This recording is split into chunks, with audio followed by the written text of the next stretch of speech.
So if you walked past a towering pine tree and a leafy banana plant today, you'd probably only call one of them a tree. Oh, definitely. I mean, most people wouldn't even think twice about it. Exactly. But botanically speaking, you would actually be entirely wrong. Completely wrong. Yeah. Welcome to today's deep dive. We are cracking open this incredibly comprehensive Wikipedia article simply titled Tree. And our mission today is to, well, basically fundamentally shatter how you view the static scenery outside your window. Yeah, we really walk past them every single day and treat them like, I don't know, just ecological background noise. Right, like they're just street lamps made of wood. Yeah. But we're going to explore the hidden plumbing, the ancient evolutionary history, and the mind-bending physical limits of these organisms. Because it really requires a massive paradigm shift when you look at the actual source material here. It really does. I mean, we tend to view trees as a single, uniform category of plant life, much like we view mammals or birds as distinct genetic families. But setting the stage here, there is actually no universally recognized botanical definition of a tree. Which is wild to me. Yeah, it is not a taxonomic family. It's not a single genetic lineage at all. Trees are just, well, they're one of the most successful survival strategies in the history of the Earth. Okay, let's unpack this. Because classifying something as a tree is actually kind of like classifying something as a vehicle. Ooh, I like that. Right. Like a bicycle and a massive cargo ship are both vehicles. They both solve the problem of moving things from point A to point B. Exactly. But mechanically and conceptually, they are totally unrelated. So a towering pine tree and a leafy banana plant are essentially using the same basic vehicle concept to, transport their leaves up to the sun. That is a great way to put it. And what's fascinating here is that concept is technically known as a growth habit. A growth habit, okay. Yeah. Throughout planetary history, different completely unrelated groups of plants independently realized that to survive, they just needed to outcompete their neighbors for sunlight. Because sunlight is the ultimate currency, right? Exactly. It's everything. And the most effective strategy to monopolize that sunlight is to build a massive vertical pillar and place your solar panels, your leaves at the very top. Shading out all the competition below you. You got it. It's a classic example of parallel evolution. It's really similar to how birds, bats, and insects all developed wings entirely independent of one another. Just to solve the problem of flight. Right. They all found the same physical solution to a specific environmental challenge. So under the broadest botanical definitions, tall herbaceous plants like bananas and papayas are actually considered trees. Broadly speaking, yes. I mean, they lack bark and they lack wood. Which feels wrong to call it a tree if it doesn't have wood. It does feel wrong. But they simply have the vertical shape and reach the height required to dominate the canopy. So functionally, they're acting as trees. But if we want to get specific. Right. If you want to use the narrower, more strict botanical definition, a true tree must possess a mechanism called secondary growth. Secondary growth. Meaning what exactly? So primary growth is the basic biological process of a plant shooting upwards from its tips and roots just to gain length. Right, just getting taller. But secondary growth is the stem actively thickening outwards year after year. It's accumulating structural tissue. Ah, so it's getting wider. Exactly. That outward expansion is what creates what we recognize as true wood. Which gives the classic tree its massive structural integrity. You need that integrity to build a tower. Palms, bananas, and bamboos, they might grow incredibly tall, but they lack this secondary outward growth mechanism. Oh, I see. Yeah, so they never produce true wood with those annual rings we're used to seeing. Okay, so building a massive, towering solar pillar using secondary growth, it introduces this monumental physical challenge. A huge challenge. I mean, a mature tree weighs several tons, and it has to somehow pull water hundreds of feet into the air just to keep those top leaves hydrated. Without a mechanical pump, mind you. Right. The architecture inside a trunk to manage this weight and the transport system, the source material breaks it down, and it's basically a marvel of fluid dynamics. It really is. It relies on two primary networks, the xylem and the phloem. Right, so let's talk about the xylem first. Yeah, so the xylem is the network of these microscopic tubes, and they are responsible for hulling water and dissolved minerals from the roots all the way up to the canopy. And the remarkable part here is that the tree does not expend active metabolic energy to pump this water. None at all. It relies on this thing called the cohesion tension theory. Which is just brilliant physics. So water molecules naturally stick to each other, right? That property is called cohesion. Like how water beads up on a glass. Exactly. And they also stick to the walls of the xylem tubes, which is known as adhesion. Okay, so they're sticking to themselves and sticking to the walls. Right. And as water evaporates from the microscopic pores in the leaves up at the top of the canopy, Way up in the sun. it creates a negative pressure. And that evaporation literally pulls the entire continuous chain of water molecules all the way up from the soil. It's basically a giant passive straw. A giant straw just fighting gravity constantly. That is so cool. And while the xylem acts as the upward water siphon, the phloem operates as the distribution network, right? Yep, the downward route. It takes the sugars manufactured by photosynthesis in the leaves Mm-hmm. and actively pushes them back down to nourish the rest of the tree in the root system. And sitting directly between these two vast biological highways is the vascular cambium. The cambium. Yeah, it's a microscopic assembly line. It's this incredibly thin layer of dividing unspecialized cells. And as these cells replicate, they differentiate. Exactly. The cells that get pushed to the inside of the cambium, they become new xylem tissue. Okay. And the cells pushed to the outside become new phloem tissue. Here's where it gets really interesting to me. I want you, the listener, to imagine building a skyscraper. Okay? But the building itself is entirely dead, petrified material. Just a solid dead block. Right. And the only living workers maintaining this 300-foot tower are a crew the thickness of a piece of paper. Just continuously painting the extreme outside edge of the building to make it wider. Yes. That dead inner core is the heartwood. As the older xylem tubes in the center of the tree get clogged with resins and they stop transporting water, they just die off. They're done. And they become this dense, rigid structural column. The only actively living part of the trunk is that paper-thin cambium layer just beneath the bark. It's constantly building new tissue while the dead heartwood anchors the entire structure against the wind. Which is vital when you're 300 feet tall. Oh, absolutely. But if we connect this to the bigger picture, that structural anchoring does not stop at the surface. The roots. The roots, yeah. Below ground, the tree extends the sprawling root system to stabilize all that immense vertical weight. But a tree isn't just an isolated pillar. Right. Those roots are plugged into an intricate underground economy with mycorrhizal fungi. Okay, the fungal network. We hear a lot about this. And for good reason. Fungal hyphae, which are the microscopic thread-like filaments of the fungus, they are significantly finer than the smallest tree roots. Oh, so they can get into smaller spaces. Exactly. They can penetrate microscopic crevices in the soil and rock that the tree itself simply cannot access. So they form a trade agreement. Basically, yeah. The tree operates as the carbon supplier. It uses its massive canopy of solar panels to synthesize sugars. Which it feeds down into the root system to sustain the fungus. Oh, right. And in exchange, the fungus secretes specialized enzymes into the surrounding dirt. It breaks down complex minerals like phosphorus and nitrogen, and then pipes those essential nutrients back into the tree's root network. It's a complete symbiotic exchange. And it is ancient. Fossil evidence shows that early plants have been partnering with these mycorrhizal fungi for 400 million years. Wait, really? 400 million? Yeah. Since plants first colonized dry land, this cooperative underground network was likely a strict requirement for plants to successfully transition from the oceans to colonizing dry, nutrient-poor land. They literally couldn't have done it without the fungus. Probably not, no. And that subterranean network is so highly integrated that trees of the exact same species can permanently graft their roots together. Yes, in a biological process called inosculation. Inosculation, I love that word. It's a great word. When the roots of neighboring trees encounter each other under the soil, the friction of their growth can actually wear away the outer layers, right? Yeah, they rub together until they're exposed. Allowing their vascular cambiums to fuse. They essentially weld their individual plumbing systems into a single, shared network. It's incredible. You might look at a dense grove of trees and just see individual pillars of wood, but underneath the soil, they're actively redistributing water and nutrients. They're functioning much closer to a single, connected superorganism. Exactly. And this extreme efficiency, combining the deadwood structural core, the passive water siphoning xylem, and the expansive fungal mineral network, it provides trees with a resilience that allows them to push the biological limits of time and space. Time and space. Let's talk about the timeline first, because it's staggering. It really puts human history into perspective. The earliest known tree in the fossil record, Watiza, dominated the landscape 385 million years ago. Which is before seeds even existed. Right. It predated the evolution of seeds entirely.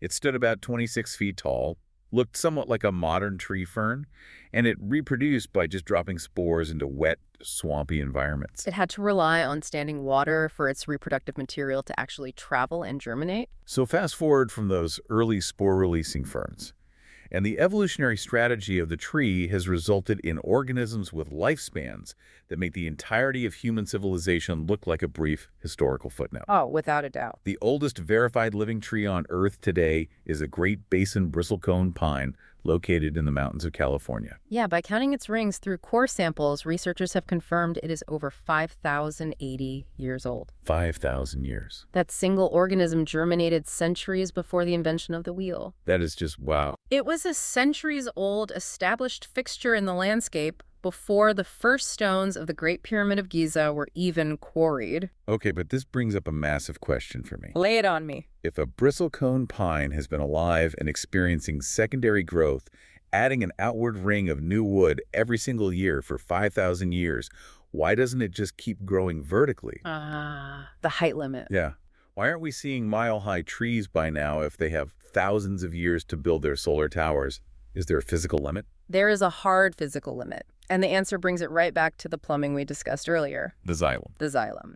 The height limit of any tree on Earth is strictly dictated by the physics of siphoning water up a vertical tube against the pull of gravity. Okay, so the taller it gets. Right. As we established, the water is pulled upward by the negative pressure from evaporation.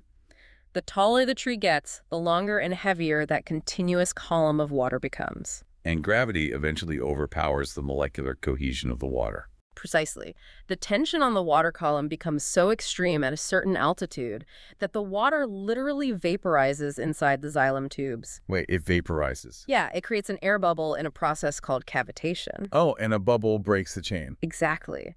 Once that air bubble forms, the continuous chain of water is broken, and the siphon fails completely. So the topmost leaves just dry out. Yep, the upper section of the tree dies of desiccation. It literally cannot pull water that high.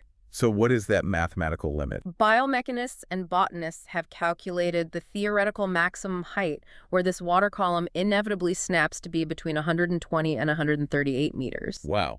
So a biological organism continues to grow upwards until it physically collides with the immutable laws of fluid dynamics. It's man versus nature, except it's tree versus physics. The current record holder for the tallest known tree on Earth is a coast redwood in California named Hyperion. Right? And it stands at 115.85 meters, which translates to over 380 feet. So it is existing right on the razor's edge of what the physics of this planet will actually allow. Right on the absolute limit. It's fascinating.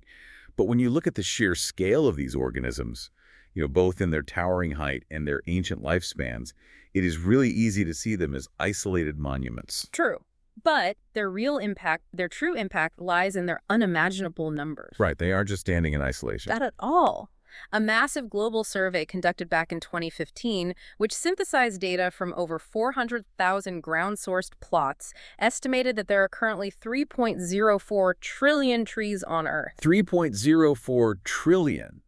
That is a number so large the human brain actually struggles to properly conceptualize it. It's massive. And roughly 46% of those are concentrated in tropical and subtropical regions. But the source material also reveals a pretty harsh reality about our historical relationship with that global network. Yeah, the deforestation data is sobering. Since the dawn of human agriculture around 12,000 years ago, human activity has actually reduced the global tree population by 46%. Almost half. We have functionally eliminated nearly half of the world's forests to make room for crops, livestock, and urban development. This raises an important question, right?